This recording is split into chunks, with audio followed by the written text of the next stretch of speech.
Yeah!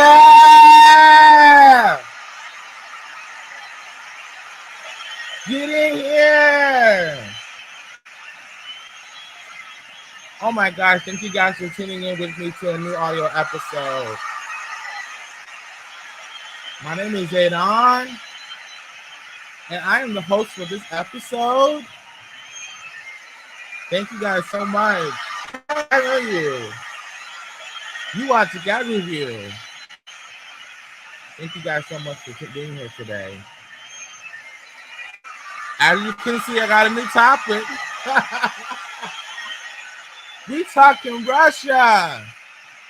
Putin trying to take over another country. Thank you guys. Wow.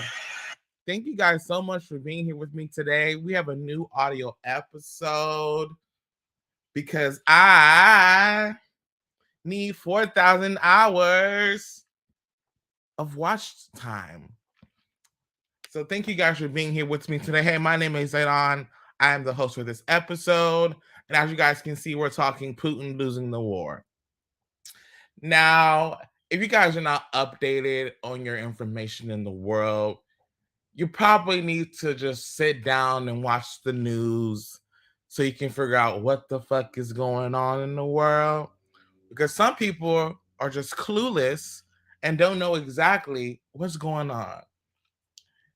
If you guys don't know, as you guys been hearing for the last couple of weeks, Putin's been on high alert. He's been sitting in Russia, isolating himself, barely want to speak to his advisors. There. He's just there. And he's becoming more erratic. He's becoming more dangerous. He's becoming more unstable, unhinged. And so, we've all been on the edge, especially since pandemic, being in the house and, having to finally eventually get out of the house and see people and talk to people. And so Putin's just been acting crazy. So here he is bringing in all his motherfucking people coming to the city because he wants to take over the city. Putin's like, no, no, no, no, no. Ukraine cannot join NATO. Okay, we're going to make sure because we want the Soviet Union back. And we want to make sure that Ukraine never joins NATO. So here we are, 21st century, a new war, possibly on the brink of World War III, if you want to be truthfully honest about it. But we have this new episode, and as you guys can see, we're talking about the news. And so just to catch you guys up on the latest what's happening, we're going to listen to a couple of audio clips today because we got to figure out, is Putin going crazy or not? So here we have it, guys. A Ukrainian soldier being asked by the news what he thinks of the war. Let's listen in. What you would tell to Russians? Go back home. You have nothing to find here. Did you hear what he said? Go back home. You have nothing to find here. They don't want them in their country. They don't want them in their country. They've had 31 years of independence, and they want to be on their own. Now, we got another motherfucking clip. And this clip, guys, we can't actually physically show, but I'm going to basically describe to you exactly what the clip is saying and what's going on in the clip. Here we have it. A Russian soldier has been captured by one of the Ukrainian soldiers. And basically, he's telling himself, my name is Alesky, military unit 75242, 25th Brigade. Морская часть 75 242, 75 242, морская часть 25-я бригада. Зачем прибыл? С какой целью? Why did you come here? For what purpose? Who sent you? We came because military exercises. We were lied to. And now so I'm here. Ну, так вот оказалось, что теперь я здесь. I'm from the same unit initially. They said it was exercises. As a result, when we were already known in front line, people were demoralized. No one wanted to go, but they had to. We will be enemies of the people since this is wartime. You can even be shot. And they began using us like cannon fodder to all the people that at least our unit do not want war. I just want to go home. They just want near.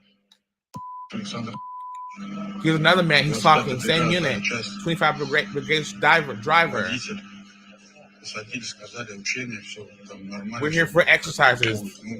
Everything will be fine. We didn't know. We were deceived and abandoned. Same unit. Same brigade. Repeat the number of military units. I don't remember now. He has arrived recently as recently positions from the reserves. Yes. Why did you come here? For what exercises? Why did you arrive? 2 weeks. 2 weeks, I see. There you have it. There you have it.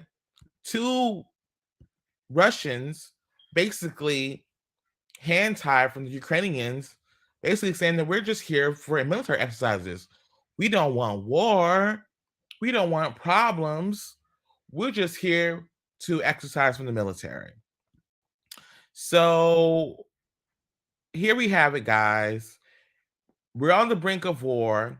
And here's what the Ukrainian leader, Mr. Zelensky, he has begun to be a national hero, guys, for defending his country. Here he has with some things that he's saying. Let's listen to what he has to say. He says, good evening, everybody. Fraction leader, head of the president's office here, Prime Minister Shabab is here, presidential advisor is here, president is here, our troops are here, citizens are here, all of us are protecting our country, and it will continue to be this way. Glory to our defenders, glory to our heroes, glory to Ukraine. There he is. He's there in Ukraine. He says he's not leaving. Now, if you guys heard through the news, the military at America actually said, hey, we're willing to get you out of here. But he says, no, I don't need you to get me out of here. I don't need a ride. I need missiles. I need military defense. And so he's there. Now, people have been expecting this war's going to happen. Here we having it. You know, all these people aren't expecting to have to leave their homes. Let's listen to over 800 people are fleeing from the city. UN Refugee Agency says that number could climb to 4 million in the coming months. But an extremist element is beginning to cause some trouble for refugees of color.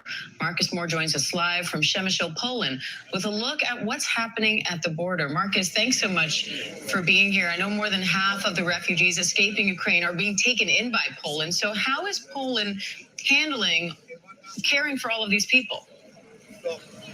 Diane, the official agencies are doing what they can, but along with them, there is an army of volunteers who are jumping in to help. And we are at a store like a Walmart. We're in the parking lot of a store that's similar to a Walmart that's closed, but it's been turned into one of the response points. And you see all of the people here. Some of them are holding signs like this man. You see Germany written on the cardboard sign. There are people who are from these countries who are offering to take any of these refugees who want to go to any of those cities across Europe. They will take them there for free. There's also others holding signs off in the distance to Denmark and other countries. So that's what we have seen here in terms of the response. Just so many volunteers wanting to help and do everything that they can for these families.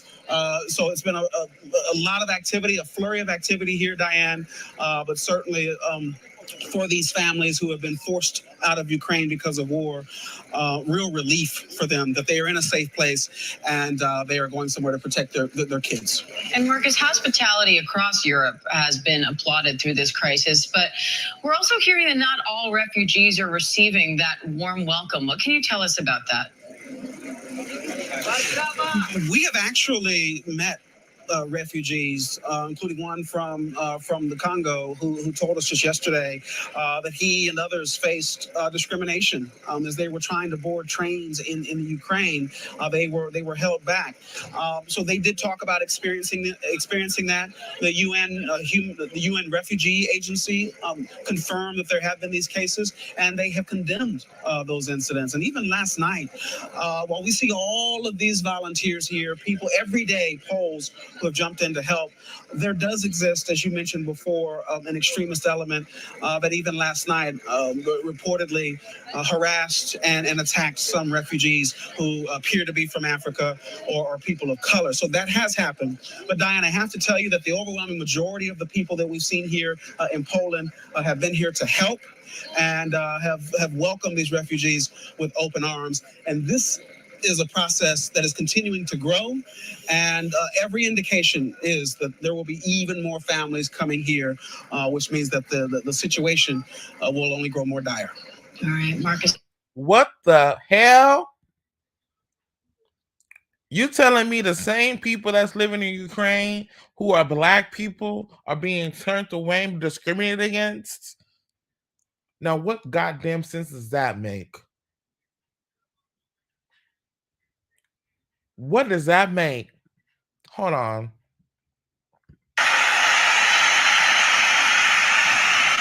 What does that make? Thank you guys for tuning in with me today with this new audio episode. My name is Zaydan. And if you didn't know, now you know. Thank you guys. Oh my gosh. We're not done yet. Okay. Now we have an all-out war. Russia is invading Ukraine. And people have a lot to say about it. The EU has a lot to say about it. And Putin has a lot to say about it. So let's start with the EU first. Let's see what their response is, and of course, is Russia's invading Ukraine. What do they have to say about this? ABC's chief global affairs correspondent Martha Raddatz on the seismic shift in global diplomacy and the role of the EU. Ordinary citizens taking up arms, fighting for their democracy and their lives. Many have never held a gun before, but feel if they don't fight, no one else will. Ukraine is not part of NATO. The plight of the Ukrainian people and their tenacity has rallied the world in support. And for Ukraine's European neighbors and NATO, support comes in the form of supplying weapons. Russia's assault on the doorstep of European countries has jolted the EU to action. And after years of post-Soviet quiet on the continent, the European Union now at the forefront to counter Russia's assault, realizing that if they don't take action, they may be next. A bloc comprised of 27 member states banding together to enforce the most severe and swift actions against Russia they've ever seen. Putin war is not only against Ukraine.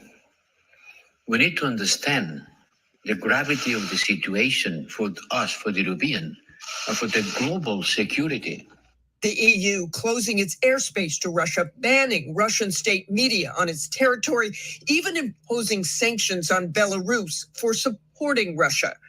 The EU taking hold of its own security, shelling out more than $500 million to purchase and deliver weapons to Ukraine. The sweeping measures were a result of a months-long campaign that included quiet negotiations between a fractured bloc and the Biden administration.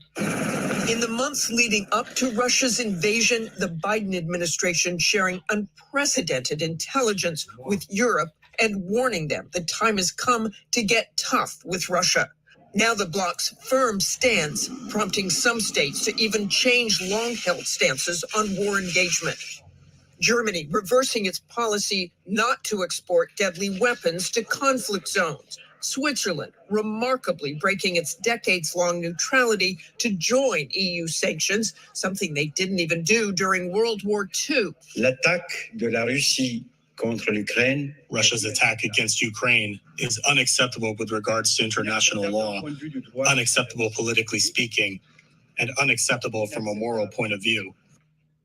As Europe floods Ukraine with weapons and aid, ordinary citizens readying themselves for a Russian assault on Kyiv.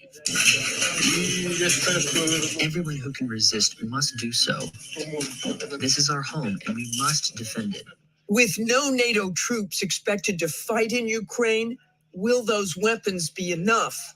Will Ukrainians hold their ground? Wow. Let's give a round of applause to the citizens, guys.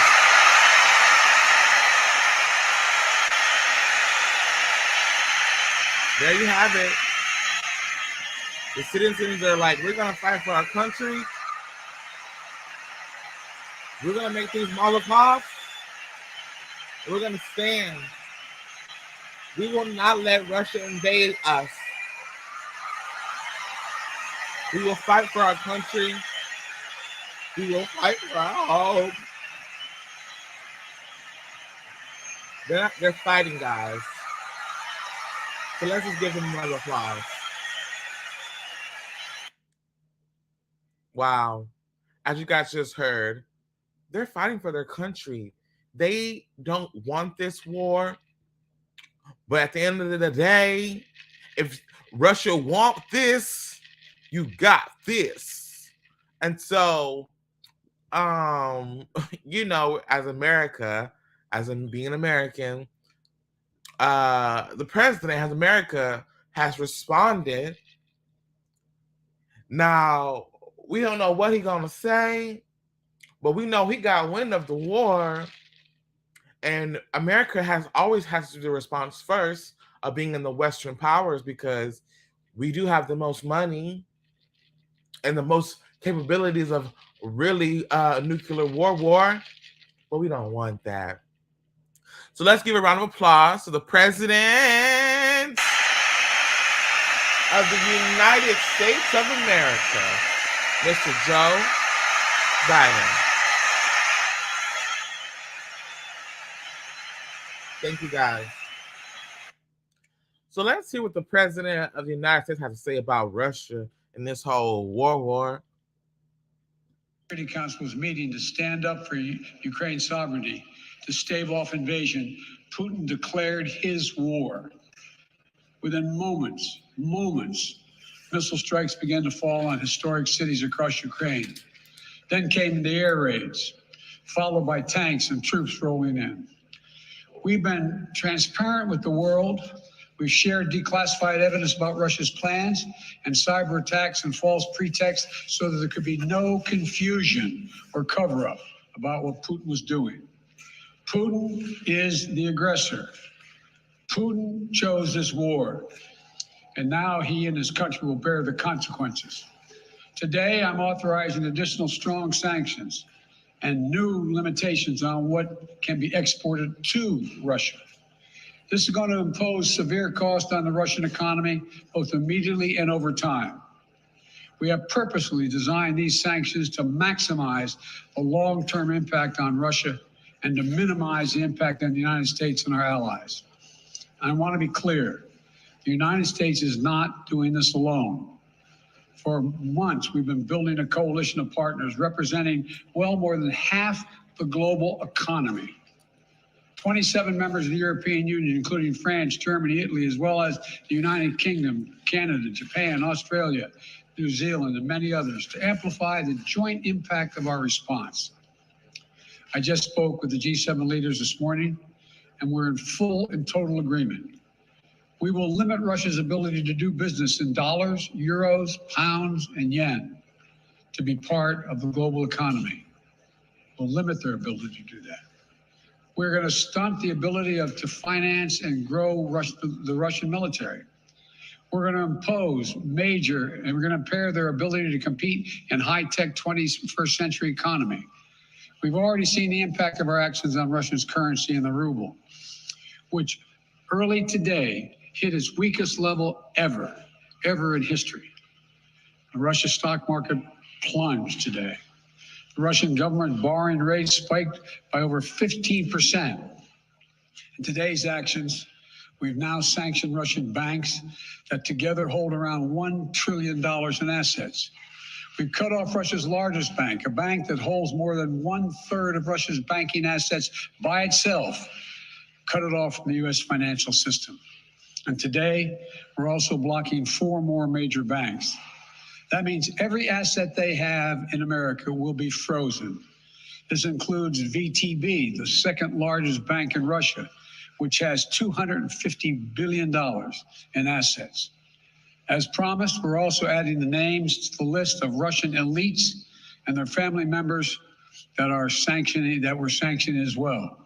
As I said on Tuesday, these are people who personally gain from the Kremlin's policies, and they should share in the pain. We will keep up this drumbeat of those designations against corrupt billionaires in the days ahead. On Tuesday, we stopped the Russian government from raising money from U.S. or European investors. Now we're going to apply the same restrictions to Russia's largest state-owned enterprises, companies with assets that exceed $1.4 trillion. Some of the most powerful impacts of our actions will come over time as we squeeze Russia's access to finances and technology for strategic sectors of its economy and degrade its industrial capacity for years to come.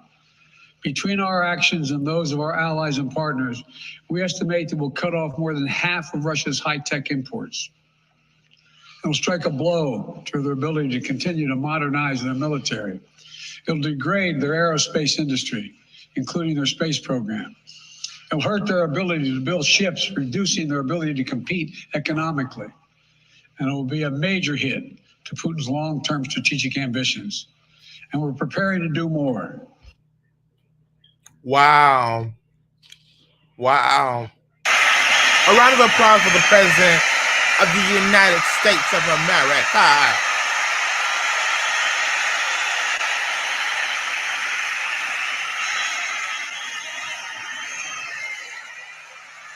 I'm ready to hear them sanctions. Sanctions. Putin, you ready to get them sanctions? We are going to bleed your country dry. We will squeeze every asset that you own.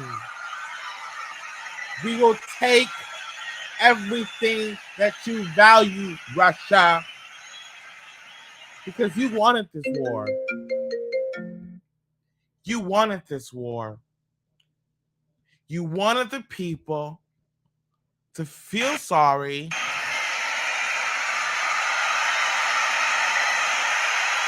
for your country.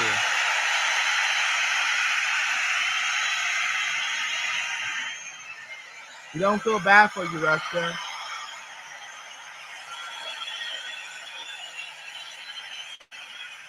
We don't feel bad for you. So,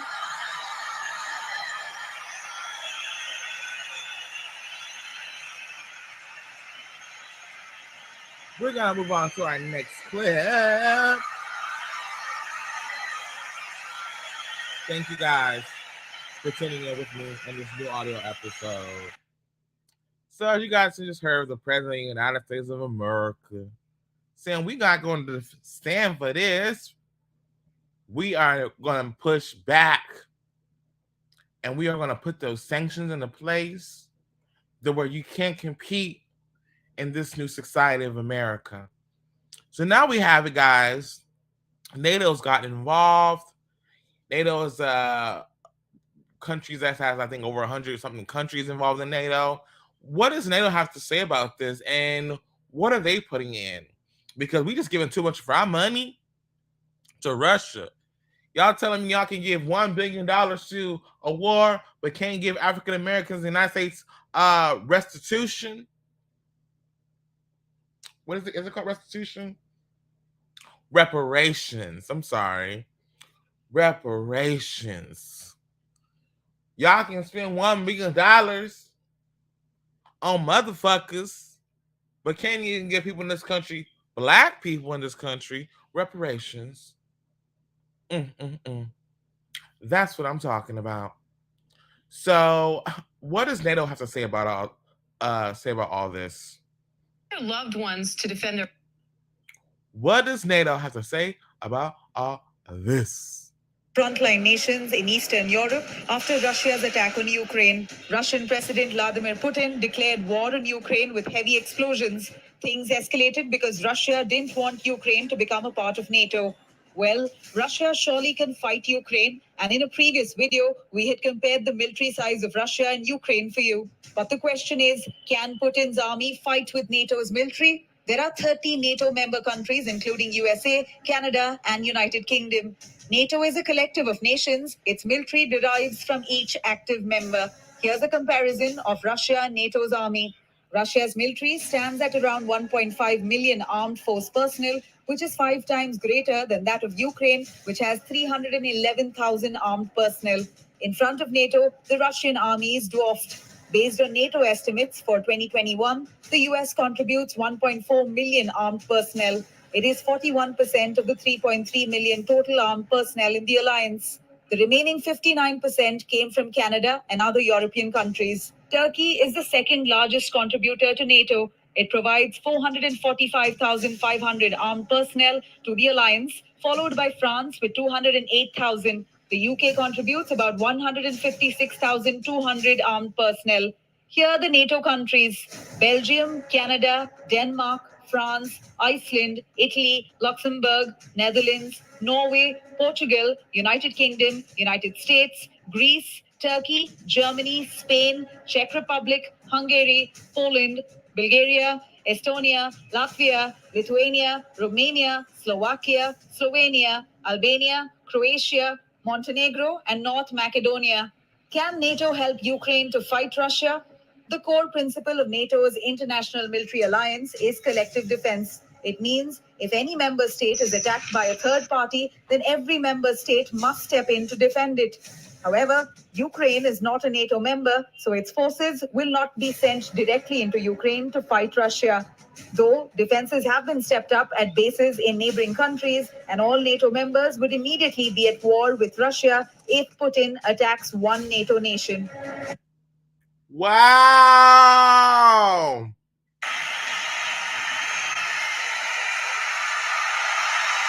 There you have it. She just broke it down to you. The NATO nations. America got almost all the troops.